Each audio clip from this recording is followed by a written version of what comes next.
എല്ലാവർക്കും നമസ്കാരം. വളരെ കുറച്ച് ആൾക്കാർക്ക് മാത്രം അറിയുന്ന എൻ്റെ ഒരു യാത്രാനുഭവം ഞാൻ ഇന്നിവിടെ പങ്കിടുക.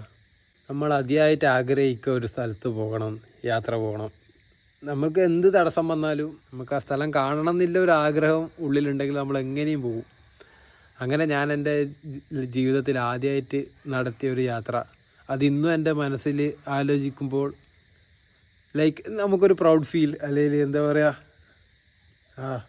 ഞാൻ തന്നെയാണോ ചെയ്തത്, അങ്ങനെ ഒരു ഫീലില്ലേ, ആ ഒരു ഫീൽ തോന്നിയ എൻ്റെ ഏക യാത്ര അത് സ്വന്തം ബനാറസ്, കാശി, ഉത്തർപ്രദേശിലുള്ള കാശി. എല്ലാവരും കാശി എന്ന് കേൾക്കുമ്പോൾ മരിച്ചാൽ പോകുന്ന സ്ഥലം, ജീവിത അവസാനം പോകേണ്ട സ്ഥലം, അങ്ങനെ ഒരു സ്ഥലമല്ല. നിങ്ങൾക്ക് ആയുസ്സും ആരോഗ്യമില്ല, നല്ല കാലത്ത് പോകേണ്ട സ്ഥലമാണ്, ഒറ്റയ്ക്ക് പോകേണ്ട സ്ഥലമാണ്. അങ്ങനെ ഞാൻ ഒറ്റയ്ക്ക് യാത്ര ചെയ്ത ഒരു സ്ഥലമാണ് ഈ വാരണാസി.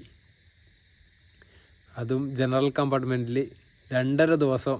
നമ്മുടെ നാട്ടിലെ ഈ ഹിന്ദിക്കാരും ഭായിമാരെല്ലാം അവരുടെ നാട്ടിലേക്ക് പോകുന്ന ഏക വണ്ടി പാട്ന എക്സ്പ്രസ്, അത് എറണാകുളത്ത് നിന്ന് എടുക്കുന്നതാണ്.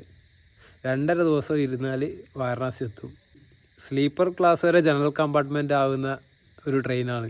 നമ്മുടെ നാട്ടിലൂടെ ഓടുന്ന ഏറ്റവും വേസ്റ്റ് ട്രെയിൻ എന്നറിയപ്പെടുന്ന ഒരു ട്രെയിന് വിവേക് എക്സ്പ്രസ് ആണ്, കന്യാകുമാരിയിൽ നിന്ന് ഡിബ്രുഗഡ് വരെ പോകുന്നത്. ഏകദേശം അതോടൊപ്പം തന്നെ സമാന്തരമായിട്ട് കിടക്കുന്ന ഒരു ട്രെയിനാണ് ഈ പാട്ന എക്സ്പ്രസ്. 2.5 ദിവസം ഞാൻ എങ്ങനെ യാത്ര ചെയ്തു എനിക്ക് തന്നെ ഇപ്പം വിശ്വസിക്കാൻ പറ്റാത്തൊരു കാര്യമാണ്.